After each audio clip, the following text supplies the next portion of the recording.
Hey everybody, and welcome back to Kerbal Space Program RP-0. We are rejoining Project Origami 3 as it has made its entrance into Venus SOI. So we are setting up our shutdown and our boot sequence, really more of our jettison sequence. We have no plans to orbit the rear portion of the spacecraft. We're just going to jettison it after aero braking into a deorbit. And flight computer doesn't like staging with spacebar. Surprise, surprise. So I've just set up the time delay on flight computer, and I'm just pressing all the buttons manually and hoping to achieve a solid result. So I've set the delay for fairing jettison and the fire of the SRB to both separate the back end of the spacecraft and the forward end of the spacecraft and expose the glider to the atmosphere. Now we're just going to lower our periapsis into something that resembles a deorbit and get this whole mission underway. So I will turn you over to old me. Alright, there's our shutdown sequence. So real quick, 3 hours. We'll just say 2 hours. 50 minutes. Extend. Activate. Activate. Activate. Extend. I don't think that Agena core is going to survive the trip down, but just in case. Just in case, just in case. Alright, oh yeah, we need to angle into our prograde vector, which will be this way. And wonder why Venus lost her cloud cover again. That's super, super interesting. Alright. There's all of that noise. Let's go ahead and start unlocking the fuel tank for our Origami Glider here. Or let's play the You Can't Click on Me game, which is even more fun. There we go, there's that. And our two lateral tanks here. Yeah, no, yeah, you. There's no RCS on board, and it uses a different fuel than our RCS system for our transfer stage, so that shouldn't be an issue. We'll just move this to the... come on. There you go. Thank you. Let's ride it on in. There's clouds. There's thunk. Atmo. Adjust angle. Try to use this to buy us some altitude if we can. Just hang out right here near the edge of the prograde vector. And pray for the best. Alright. Current speed 13.2 kilometers per second at 121 kilometers altitude. We are starting to decelerate, and man, that number is picking up fast. So we're going to start to see heating here very, very quickly. Oh, there's a... Whoa! Yes, there it is.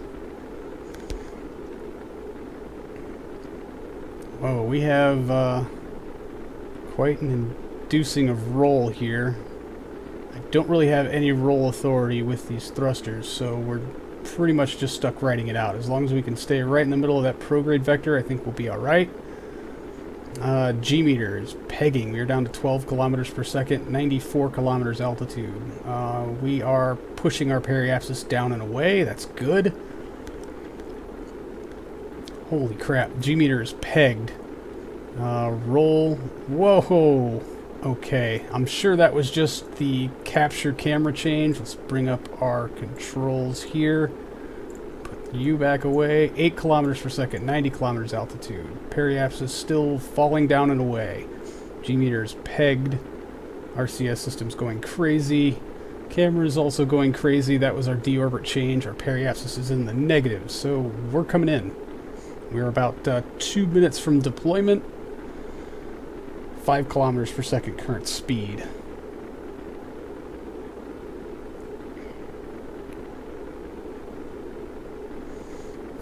.8. Oh, come on. You need to get way slower than this. G meter is starting to waver. We're down to 10 Gs solid, still descending. 1 minute 52 seconds from deployment, current speed 3.6 kilometers per second. We need to lose about half of that before we can start to safely deploy this thing. Oh, please, please, please, please, please. Alright, heating effect starting to taper. We're down to about 2.5 kilometers per second. Solid minute 30 seconds before we hit deployment. I don't know what introduced this roll, but man, that is... well, it's probably going to be beneficial in the long run. The centrifugal force will throw those fairing panels further away. I hope. I don't know what was causing that. That made no sense to me. It did not do that in testing.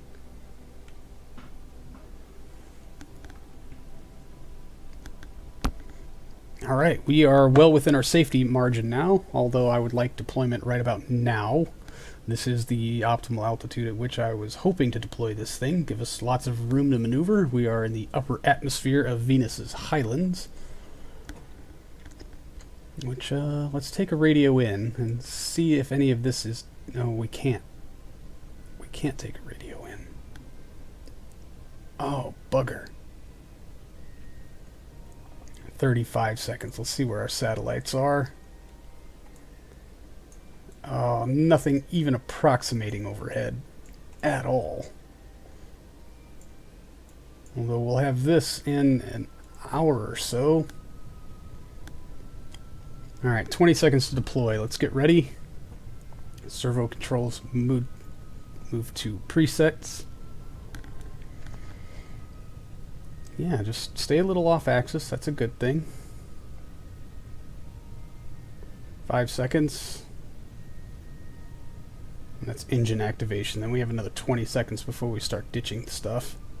Alright, all 3 of our engines are online.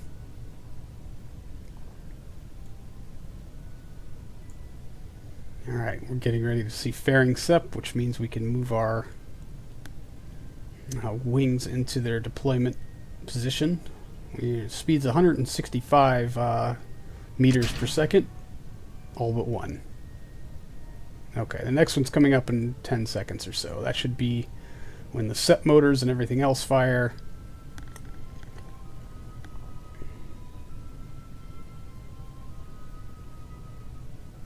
Come on.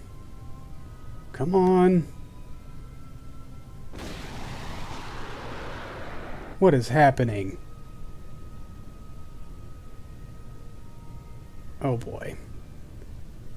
Maybe I just messed up with the flight computer, because we do have the interstage decouple. There it goes. And fairing sep.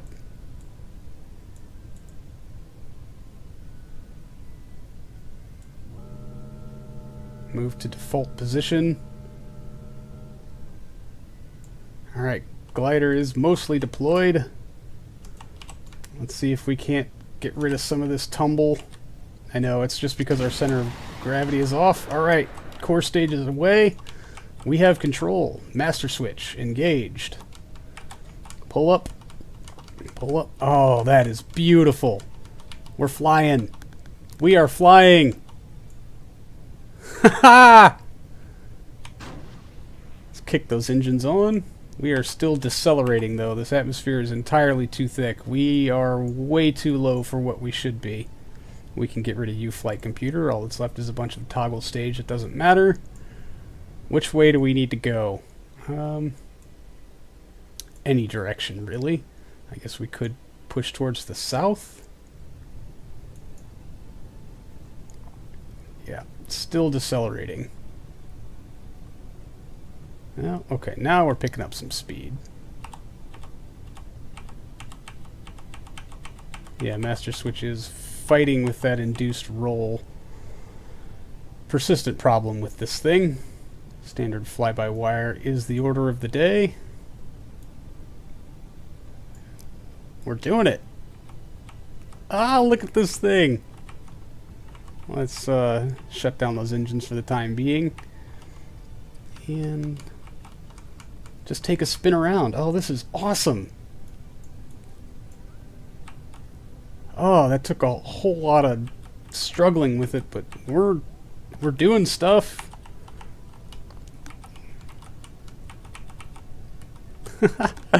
Oh, it worked! Oh, I wish so much it was daylight. We'll just see if we can't climb and gain some altitude and move towards the daylight side a little bit. That seems to be where... Oh man, that's a third of our fuel gone already.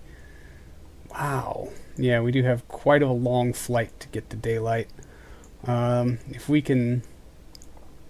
You know, this should be overhead soon. That's all we need to do is wait for this thing to be overhead, and then we can start radioing in some data. Look at that.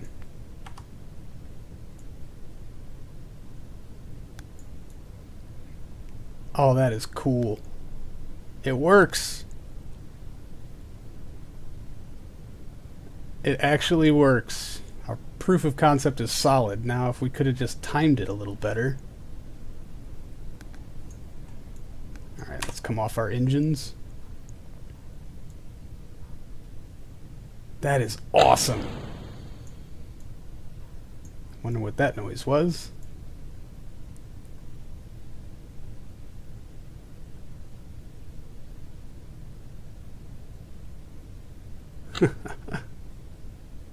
That is just cool. Alright, you seem to be wavering here a bit, buddy.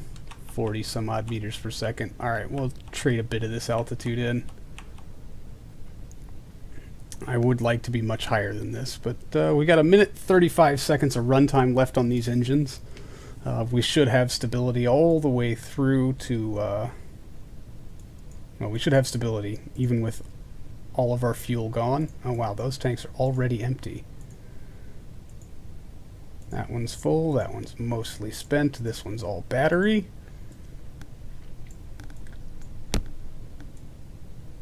Oh, this is fantastic.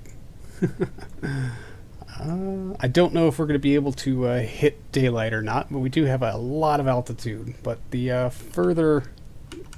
the lower we get, the more drag we're going to induce.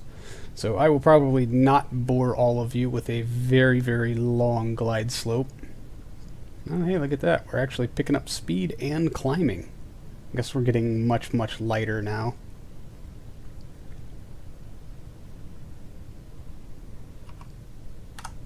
You beautiful, beautiful bastard, you.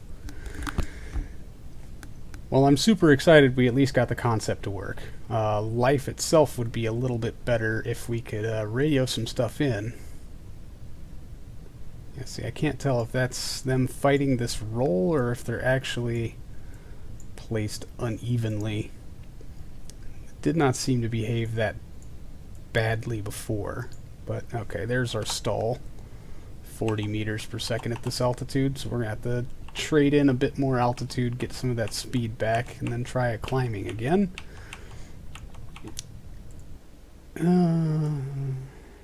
Yeah. I wonder what kind of glide slope we can dial in.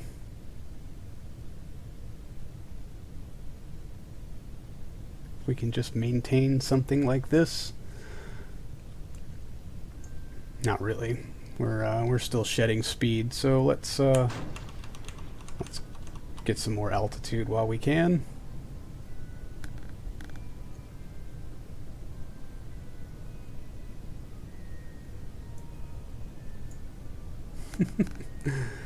Alright, as soon as we can get a satellite overhead, we'll do some sciencing. And I don't know, this is worth it just to see this thing work. I don't even care if we return any data. That is awesome.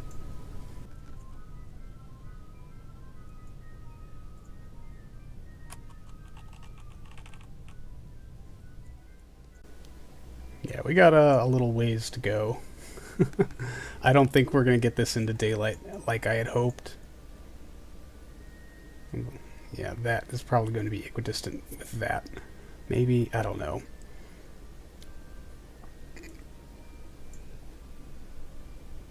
I really wonder what the orbital period of the V-cell probe is.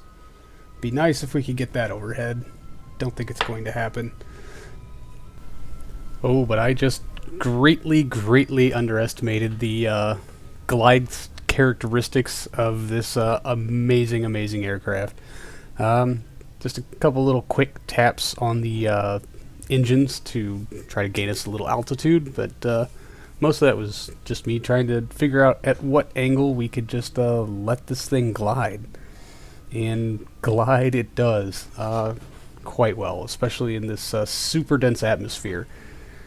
It would be quite a long time before we get that satellite overhead, so I won't bore you with all of it. We'll actually be in some sped up footage right about now. But interesting glitches with the game is if you have a nice stable aircraft, you can go into physics warp and the glide slope actually improves a little bit. That nice bowing of the wings indicating where all the weight is, I think is nice and realistic and does make this thing look extra cool. But you just dial it in about a half degree above horizon. It won't lose too much speed. Well, it will when we get lower in the atmosphere based on density and drag, but it just sits here. It looks pretty much motionless. More than just a little awe-inspiring, I would say. It's nice to have a well-built aircraft. For anybody who doesn't know, this was built during a live stream to celebrate the 1 year of this RP-0 series. So this was more of a community effort than something of my own creation, but nonetheless, I'm still very proud of it, and it's performing absolutely well. And the satellite is finally overhead. We do have contact, and I, of course, am squandering the opportunity by fidgeting around, not being in time warp, and trying to get myself leveled off. Or maybe I just didn't quite notice what was going on just yet. But there I brought up Flight Computer and queued up a radio in command. You can see that we've got a bounce from 2 satellites, so our signal delay is going to be about 8 minutes.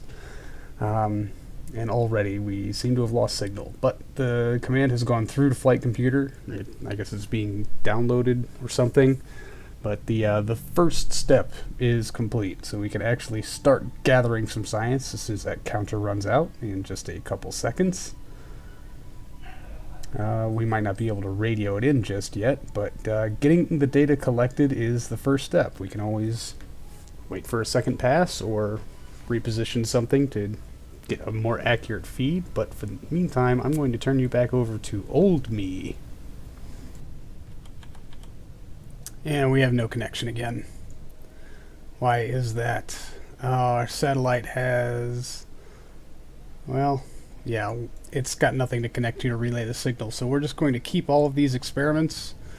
Biological sample while flying at Venus, we will keep 1. Telemetry analysis, keep.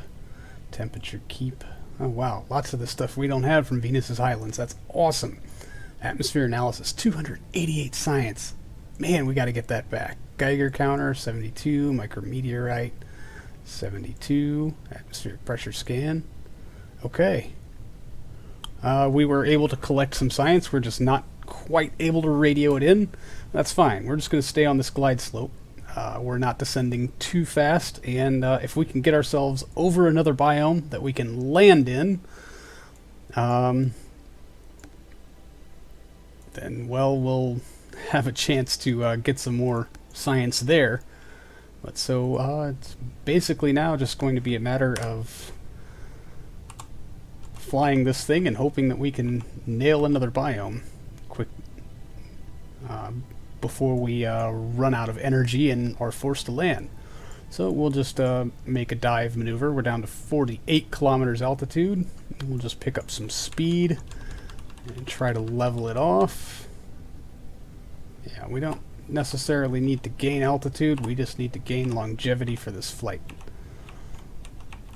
I think we will use some of that energy to put us back on a 90 heading. Oh wow, yeah, you are responsive when you are empty. And we'll try to adjust our angle just a little bit, and maybe not that much. Go back to the time warp because the glide slope works so much better that way. Alright, well, I'm just going to let this thing fly. Expect lots and lots more speddy uppy bits. We'll see how far we can take this thing. Happy flying. Origami. You are not disappointing me at all. This is absolutely amazing. And I'd say part of that awe is just due to having never flown a winged craft through Venus before. I did not expect the aerodynamic properties to be so useful for such a thing.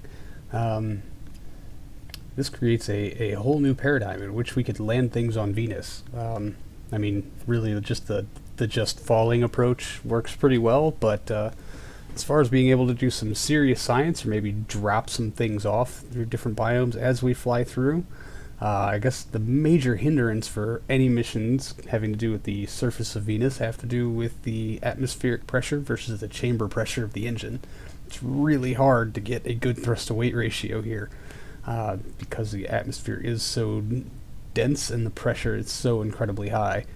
But as far as being able to displace something from place to place, if you don't mind doing it really, really, really slowly, this works really quite well. I mean, we're not going at all very fast. It really doesn't look like we're covering any ground at all, but we are in fact moving, and we are in fact staying airborne. And staying airborne while we wait for that V-cell orbital probe to make another pass. As you can see, it's already moved about halfway around the planet. But in the interest of keeping things not 5.5 hours long, we'll just skip ahead a bit. Basically, all I did was try to sit on this 90 heading with the time warp going and wait for the satellite to make another pass so that we can try to radio in some of these some of this scientific data that we have accumulated. So it looks like the satellite is going to be overhead very soon, so I'm going to bring up the windows for all of our respective scientific instruments. So as soon as we establish contact, I can just press review data on all of them. It will queue up the commands to log up their data so we can try to transmit stuff home. There we have a contact link established. Bring up flight computer here just so we can monitor the time down. And yeah, it looks like about 8 minutes for it to bring up the command to do that, which leaves us very little room as far as being able to transmit some of this stuff home before the satellite has completed its pass. And already we are connected through a different link up, but basically the same satellite over the head, just bouncing the signal through a different satellite. And there we go, and we can start radioing stuff in one at a time basically, so I can make sure that we're getting our payout for each instrument. I don't want to waste radio in now that we are no longer in the upper atmosphere. We are just flying, which means we have a chance to get a separate load of science. And the satellite link is gone. It has already passed us overhead, and we got everything radioed in except for the atmospheric analysis. How typical. The one that's going to pay us out the most science is the one that the file size is just too large to transfer in the very limited window that we have a satellite overhead. So it's going to be another long batch of gliding. So I'll skip ahead again to spare you of the basically 25 minutes of the screen sitting still while we just hold this angle, let our speed slowly decrease, let our altitude slowly decrease, and wait for another pass of our overhead satellite.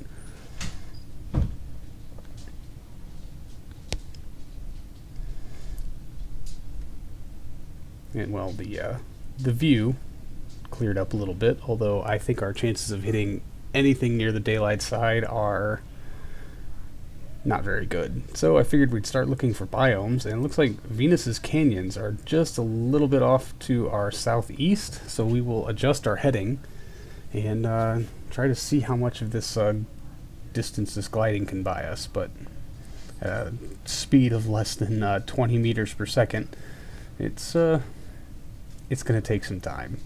I don't know if we have the altitude to make that kind of distance, but you know, we might as well just keep shooting for it. If we can cover a different biome while we're here, then yeah, by all means, I think it's something worth shooting for, at least for the time being. But I really wish we were in the daylight for this. It could have been very, very pretty, but Venus's very hostile glow providing enough illumination to make at least this worthwhile. And it looks like we're going to have a satellite pass overhead here again soon, so I'm going to get the atmospheric analysis window ready so that I can just queue up its review data command. There we go. And now the question is that satellite going to be overhead long enough for us to transmit in this data? I queued it last time, so it had the absolute smallest window, but given how long 8 minutes was, and oh wow, I don't know what is going on with Eve or Scatterer or something, but it's creating some very funny things. And no. Basically, with the time it takes to have the command to review data and then try to transmit it, we can get about 2/3 of that data radioed in before the satellite is out of range. Which brings us to the other fact that we actually don't have data from Venus's highlands on the ground either. So considering we've technically hit 3 biomes with our run so far, high atmosphere over, flying over, we might as well get the landed at biome also. And the fact that this thing has been airborne now for upwards of 3.5 hours or something like that, the flight time was getting kind of ridiculous. Command has given the orders to go ahead and land the probe and see about maybe collecting some on-surface data. So we're just going to start shedding some altitude, trading it in for some speed. It's really neat. We get shock effects around the wings at about 60 meters per second. Just to double check with FAR, see what our Mach number looks like. And it looks like high dynamic pressure is always on the table no matter what. So we know that this craft can put up with a lot more than what we're throwing at it. We're just trying to be careful and try to pick out a nice landing spot, someplace relatively flat. But as we level off and bleed off speed, and it does bleed off very, very quickly. Our stall speed at the upper atmosphere was something like 40 meters per second. I don't think we actually have a stall speed this close to the surface. I actually think that if we wanted to, if we maintained angle, we could probably just keep creeping along at a couple of tenths of a meter per second without worrying about actually stalling out and just falling to the ground. Although, even if we did just fall to the ground, we probably wouldn't hit it very hard. And I'm actually starting to wonder if the undercarriage, the wheels we put on this thing, were entirely unnecessary, given the impact speed and the impact tolerance for most of these parts is way higher than what our actual impact speed's going to be. We found a nice hill, and we're just going to bleed off some of our speed as we slow down our footage now. And there it is, touchdown. The Origami Glider has successfully landed on Venus after collecting much data about its atmospheric characteristics. We just need to be able to radio them all in, which might take some time. We're going to have to wait for a larger batch of satellites to be overhead. But that's going to do it for this episode, everybody. Thank you so much for hanging out. I really do appreciate it. I'm so glad we got this one to work. Anyway, I will see all of you next time. So until then, see you later.